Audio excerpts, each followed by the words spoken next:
All right, guys, welcome back to the Old Glory Red Report. We are here with Mark Anthony and myself. Today we are going to talk about San Antonio at the weekend. I think it was a good game for us. We may not have got the result, but a good game. We're also going to talk about the Open Cup coming up against LAFC. They got some players away from the World Cup, so we're going to touch on those kind of things coming up in this video.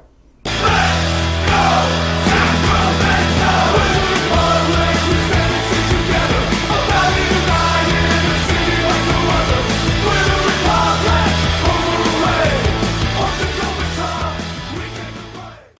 Alright guys, once again hit that subscribe right below, like this, comment. We'd love to talk to you about this last game against San Antonio, and of course jumping into our big game on Wednesday at Bank of California Stadium in LA. So I'll get right into it.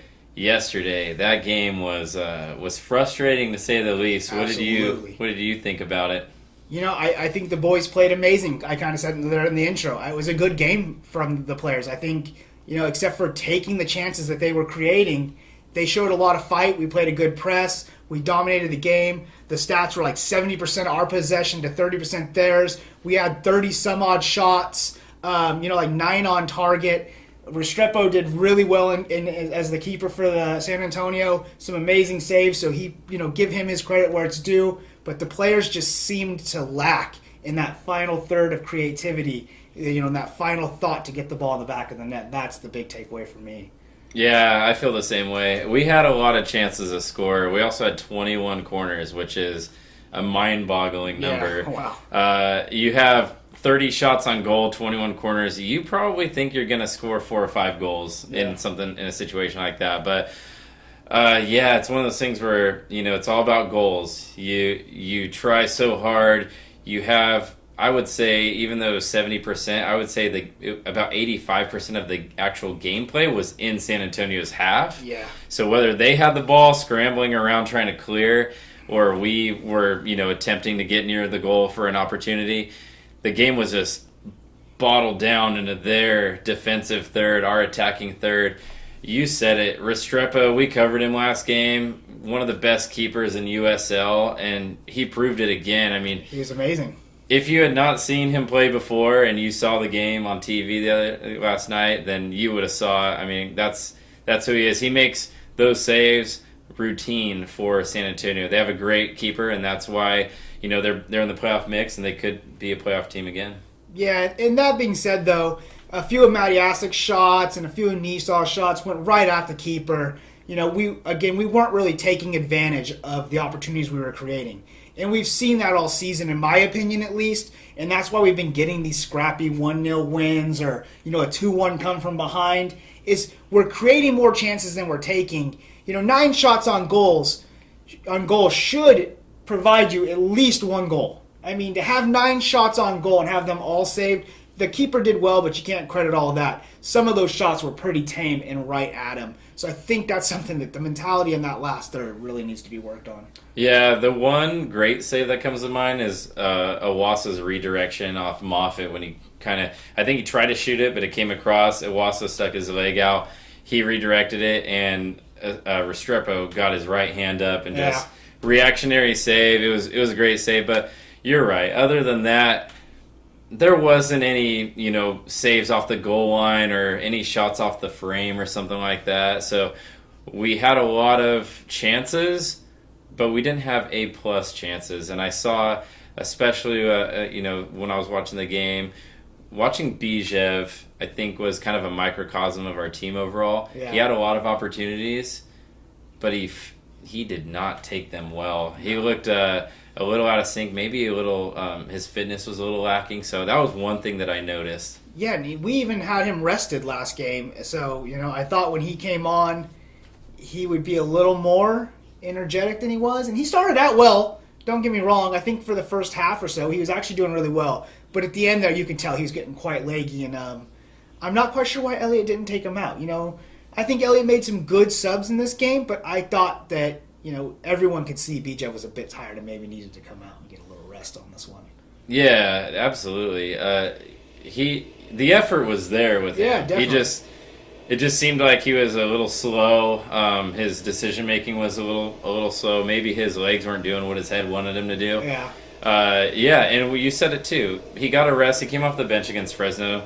But maybe that knock he took against Seattle, maybe it's still affecting him a little bit. Yeah. We're not sure. We're just kind of speculating. But I was a little surprised to see Espino not get the start.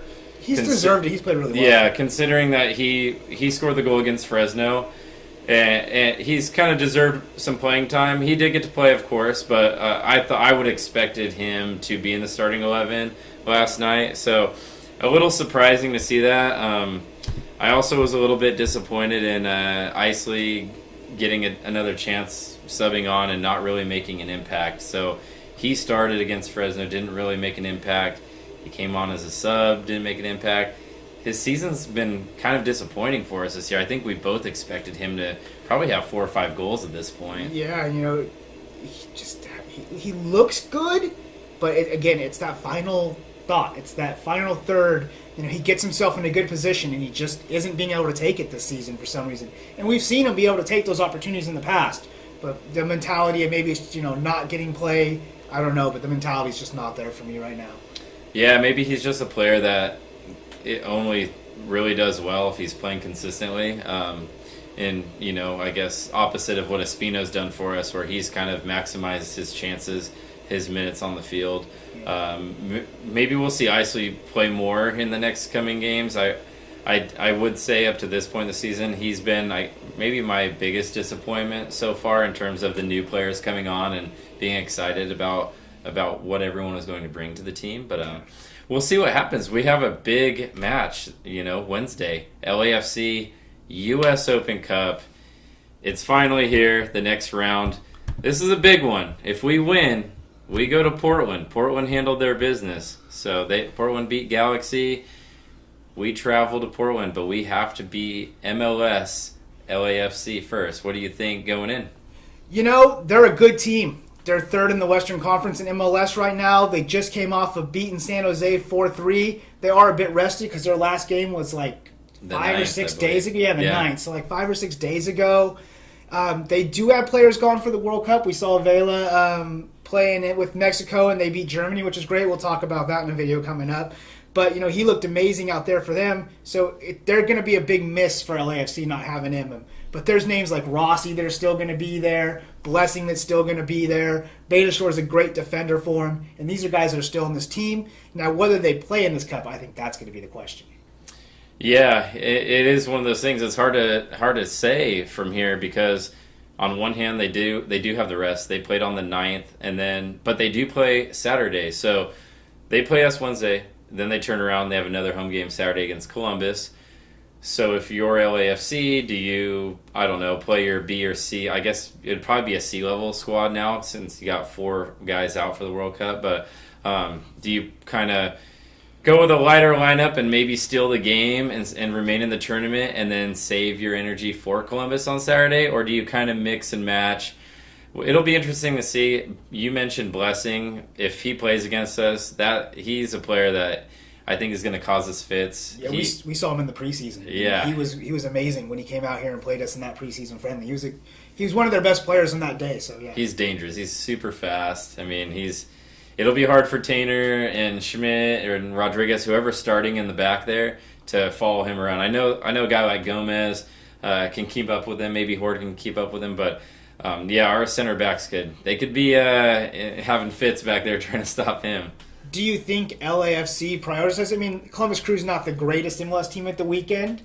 Do you think maybe they're thinking we can put a good lineup in the Open Cup, knowing that we don't have the strongest challenge at the weekend?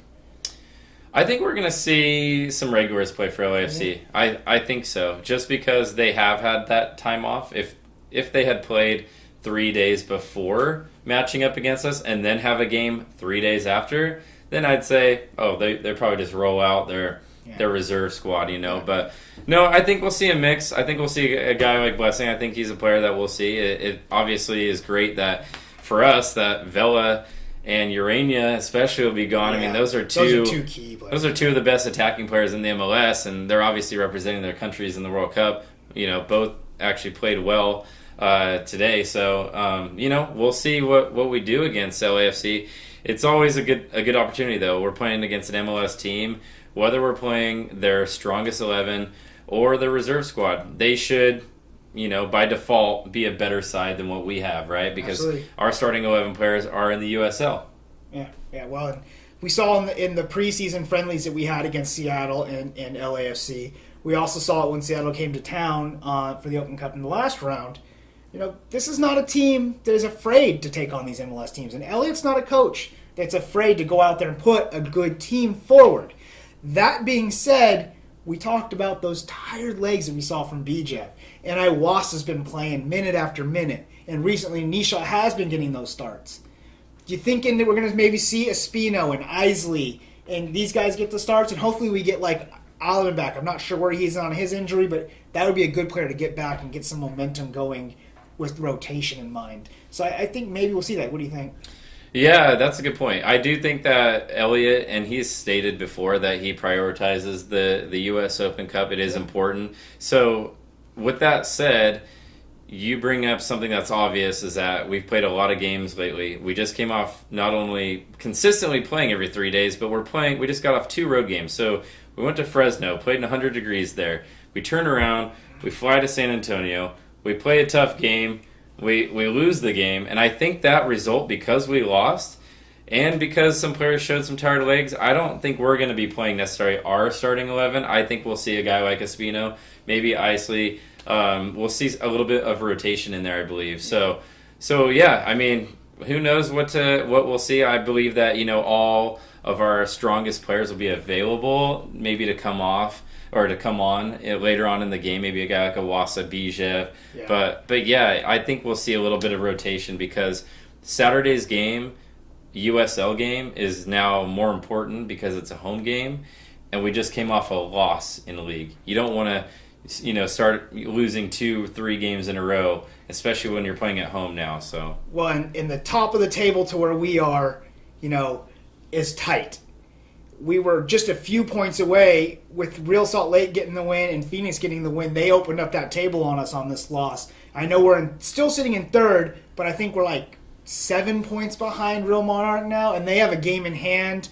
We're 5 points now behind Phoenix. And that's just opening that gap. So I think Elliott maybe has to prioritize the league a little bit just to keep us up there. We definitely, want to try to win the cup, but we also want to stay in the league. So I think we will see that rotation from the team. And I think we can still field the team that can challenge LAFC, though, really honestly. Yeah. Do you remember what you predicted for this game, for the LAFC Open Cup match?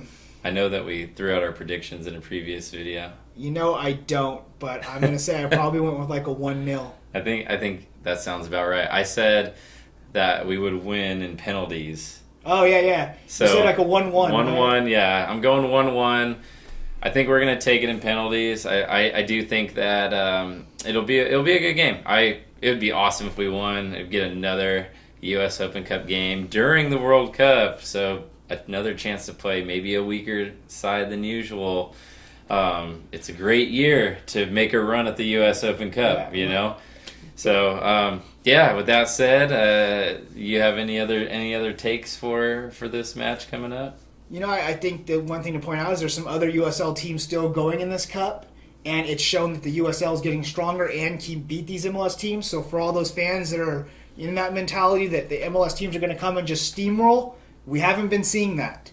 So I think that's the key to keep our hopes up. And I'm not sure what I called it last time, but I am going to go with the 1-0. If you guys have a suggestion on what you think the scoreline is going to be, we always love to hear that. Put that in the comment below. You can comment on Facebook. You can comment on Twitter. You can comment on Instagram if you want. Leave us a video. We'll watch that too. We really want to hear what you have to say about it. If you want to talk about the World Cup with us, you can always hit us up on Facebook. We're happy to talk about the World Cup. We will have another video for that coming out probably in the next week. In the coming days. Yeah. Stay tuned for that. We'll let you know when it comes up. Yeah, make sure to subscribe down below, of course. And check out our World Cup video that we put out the other day. I'll make sure it goes right here somewhere. Yeah. It'll be in this area. Maybe At we'll the title screen, it'll be here.